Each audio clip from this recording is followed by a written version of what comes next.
नमस्कार, आदाब, सत श्री अकाल। स्वागत है आप सभी का आपके अपने YouTube चैनल में। अगर आप बिहार शिक्षक भर्ती परीक्षा की तैयारी कर रहे हो और कम टाइम में पूरे सिलेबस को तैयार करना चाहते हैं और मेहनत और गुणवत्ता से समझौता नहीं करते, तो आपका हमारे चैनल में स्वागत है। भारतीय राष्ट्रीय आंदोलन की क्लास चल रही है। ये क्लास आपकी SSC, police, SI, RO, video के एग्जाम के लिए, सुपर टेट के लिए, या फिर आप किसी भी एग्जाम के प्रिपरेशन कर रहे हैं, अगर उसमें हिस्ट्री से क्वेश्चन आते हैं तो क्लास आप सबके लिए बहुत ही हेल्पफुल रहेगी, क्योंकि हिस्ट्री चेंज नहीं होती। हाँ, जो बिहार स्पेशल चीज़ें होंगी वो मैं आपको एक्स्ट्रा ऐड कर दूंगी। ओके, तो चलिए डिस्कस करते हैं। ब्लैक होल की घटना क्या होती है, बंगाल में अंग्रेजों ने आधिपत्य कैसे स्थापित किया, प्लासी का युद्ध क्या था, ये सारी चीज़ें हम इससे पहले की क्लास में डिस्कस कर चुके हैं।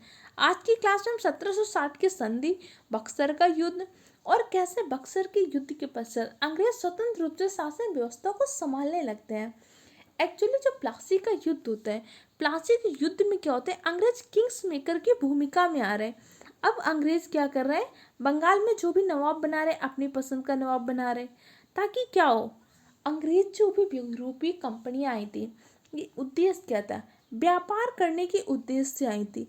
लेकिन जब यहाँ की इन्होंने राजनीतिक, सामाजिक, आर्थिक स्थिति देखी, तो आर्थिक स्थिति देख के एक तो इन्हें प्रलोभन हुआ कि भाई इंडिया को अपनी शासन व्यवस्था में संभाल लें।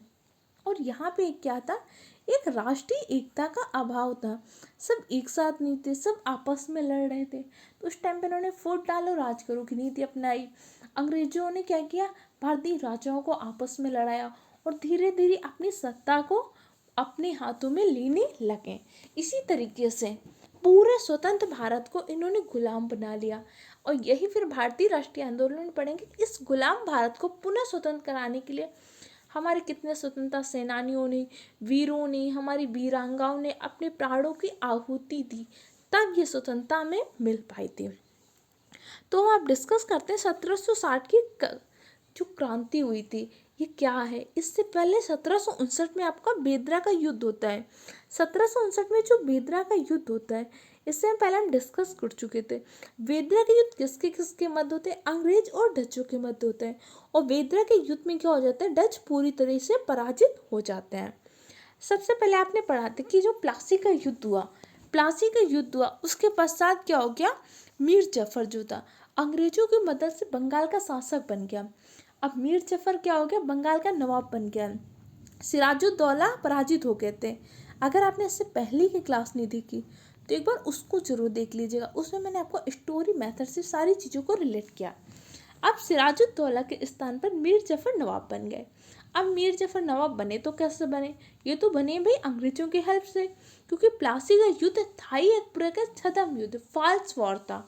मतलब जो थे, जैसे आपकी घसीटी बेगम थी, आपके शौकत जंग थे, इसके अलावा जो आपके थे, ये सब लड़ तो रहे थे सिराजुद्दौला की तरफ से, लेकिन वास्तविक रूप से क्या थे, अंग्रेजों से मिल चुके थे। तो आपका प्लासी का युद्ध तो छद्म युद्ध था।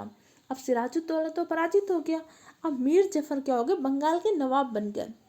लेकिन अगर कोई भी सफलता आपने अपने पैरों पे चल कर नहीं, किसी गैरों के पैरों से चल पाई है ना, तो आप हमेशा डगमगाते ही रहेंगे। यही मीर जफर के साथ हुआ। उन्होंने तो भाई अंग्रेजों की हेल्प से बंगाल के नवाब बने। तो अंग्रेज क्या कर रहे थे, इनसे डिफरेंट टाइप की मांगे कर रहे थे। कभी धन की मांग पूरी कर रहे थे, कहीं कुछ कर रहे थे। इसके अलावा जो आपका क्लाइव था, क्लाइव क्या कर रहे थे, बार बार हस्तक्षेप करता रह रहा था। क्यों, तो कह रहे थे कि भाई तुम तो हमारी हेल्प से बने हो। उन्होंने क्या किया था, सिर्फ किंग्स मेकर, उन्होंने सिर्फ इसलिए कि भाई बना दिया था कि अभी लोगों को लगे ना कि कंपनी क्या करे, सत्ता हासिल कर रही है। उन्होंने सिर्फ इनको, मीर जफर को कठपुतली के रूप में शासन बना लिया, पूरी सत्ता को स्वयं चलाना चाहते थे। इन सारी चीज़ों से परेशान हो गया मीर जफर। जब एक टाइम पे बहुत परेशान हो गया, अब मीर जफर ने क्या किया, चिंचुरा के जो डच थे, उस टाइम पे डच भी अंग्रेजों को तरह के टक्कर दे रहे थे। इन्होंने चिंसुरा के डच से मिलकर षड्यंत्र रचा। किसने, चिंसुरा के डच मिलके और मीर जफर, इन्होंने षड्यंत्र रचा कि कैसे हम बंगाल से अंग्रेजों को हटाएं, अंग्रेजों को पराजित करें। ये इस प्लान पे काम करते। इससे पहले क्या हो गया, इससे पहले 1759 में वेदरा का युद्ध हो गया। अब वेदरा के युद्ध से क्या हो गया, आपके डच तो पराजित हो गए। अब इन्होंने तो षड्यंत्र रचा था और क्लाइव को एक मौका मिल गया। क्लाइव ने कहा कि मीर जफर क्या कर रहा है, हमारे खिलाफ षड्यंत्र रच रहा है। तो इसने क्या किया, अंग्रेजों ने क्या किया, अब क्लाइव ने क्या किया, मीर जफर के स्थान पर मीर कासिम से संधि की और मीर कासिम को क्या कर दिया, नवाब बना दिया। इसी को हम बोलते हैं 1760 की क्रांति। अब मीर जफर के स्थान पर कौन बन गया, मीर कासिम बन गया नवाब। पॉइंट आपको समझ में आ रहा है, ये चीज़ें मैं आपको समझा क्यों रही हूँ, क्योंकि यहाँ से क्या होता है कि छोटे पॉइंट्स से क्वेश्चन पूछता है और ये कई बार कंफ्यूजन होता है।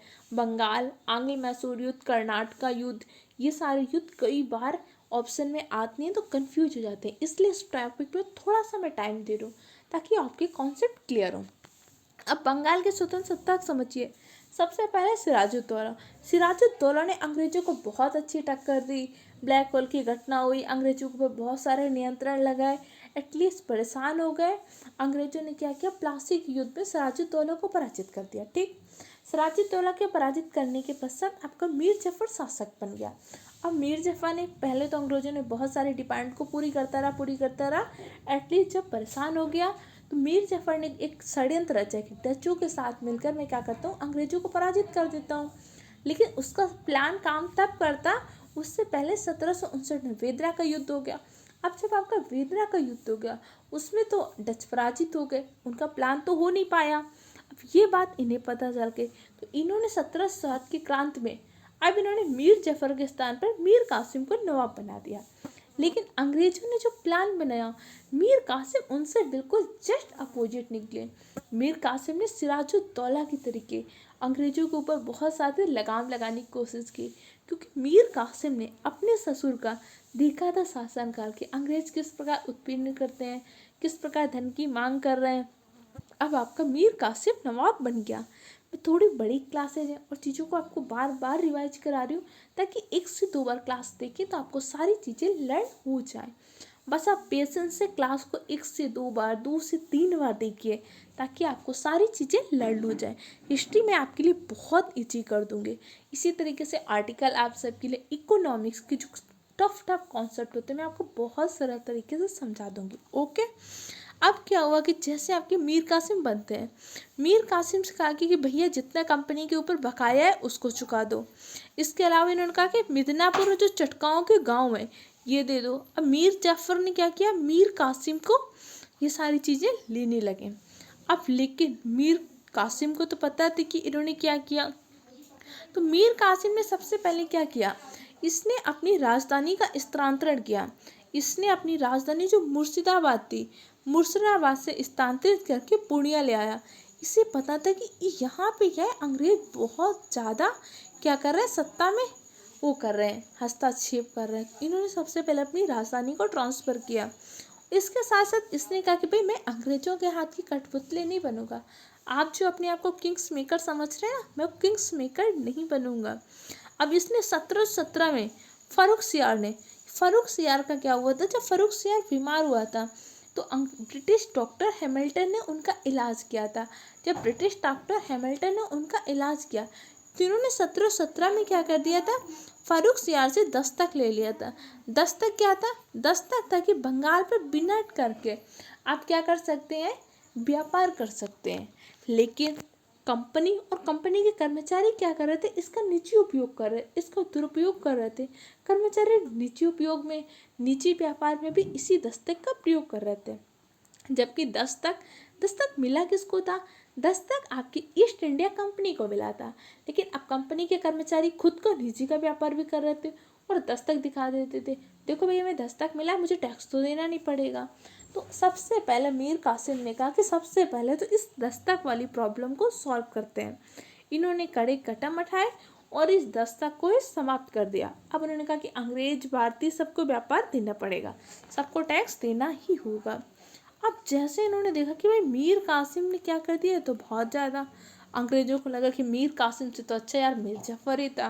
मीर जफ़र कम से कम इतना तो नहीं परेशान कर रहा था, उस सिर्फ धन देने में तो थोड़ा परेशान कर रहा था, ये तो हर जगह से हमारे ऊपर पूरी वो कर रहे हैं, हमारे ऊपर डिफरेंट टाइप के रेस्ट्रिक्शन लगा रहे हैं। अब अंग्रेजों को लगा ऐसा करो भैया, इससे अच्छा तो क्या करें, मीर कासिम की जगह मीर जफर ही आ जाए।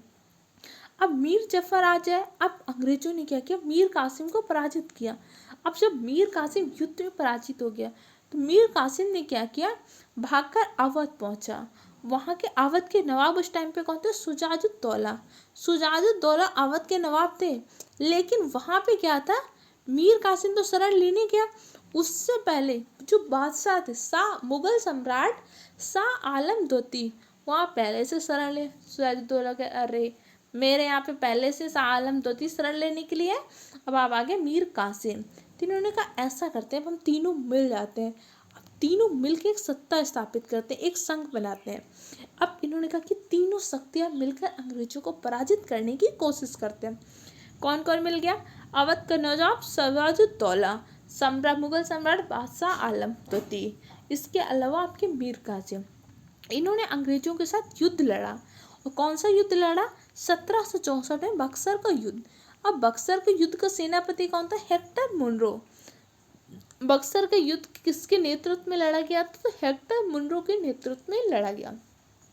अब इसमें क्या हो गया कि इन सब ने लड़ा, लेकिन ये क्या हो गया, तीनों पराजित हो गए। अब पराजित हो गए, अब इन्होंने क्या कर दिया, मीर जफर को दोबारा से नवाब बना दिया। और जो शाह आलम द्वितीय था, मुगल सम्राट शाह आलम द्वितीय, इसने क्या कर दिया, अंग्रेजों से जाकर मिल गया। इसने तुरंत पलटी मारी और शाह आलम द्वितीय जाके अंग्रेजों से मिल गया, नहीं नहीं हम तो आपके ही हेल्पफुल हैं, इससे करके अंग्रेजों से मिल गया। और मीर कासिम, अब जिन्होंने देखा हम तो अकेले पड़ रहे, वो भी भाग गए। बेचारे अवध के नवाब सुजाउद्दौला फंस गए थे। अब बक्सर का युद्ध में क्या हुआ, अब अंग्रेजों ने पहला युद्ध, प्लासी का युद्ध, बेशक उन्होंने बहुत गलत तरीकों से लड़ा, लेकिन बक्सर युद्ध में अपनी उन्हें सैन्य क्षमता दिखाई कि तीन तीन शासक मिलकर भी अंग्रेजों को पराजित नहीं कर पाए। उनकी जो सैन्य क्षमता थी, एशिया में पहली नंबर की सैन्य क्षमता मानी जाती थी ईस्ट इंडिया कंपनी की। सेकंड नंबर की सैन्य क्षमता किसको मानी जाती है, सेकंड नंबर की सैन्य क्षमता आपके महाराजा रणजीत सिंह को मानी जाती है। महाराजा रणजीत सिंह वही है, रणजीत सिंह है जो आदिल शाह दिल्ली से कोहिनूर का हीरा लूट के जाता है ना, तो कोहिनूर का हीरा रणजीत सिंह को मिलता है। रणजीत सिंह के जो वंशज होते हैं, इनके द्वारा महाराजा दिलीप सिंह द्वारा ये सीधा महारानी विक्टोरिया को हीरा पहुंचता है। उसकी हम हिस्ट्री आगे फिर डिस्कस करेंगे। अभी आप इतना समझ पे आ गया।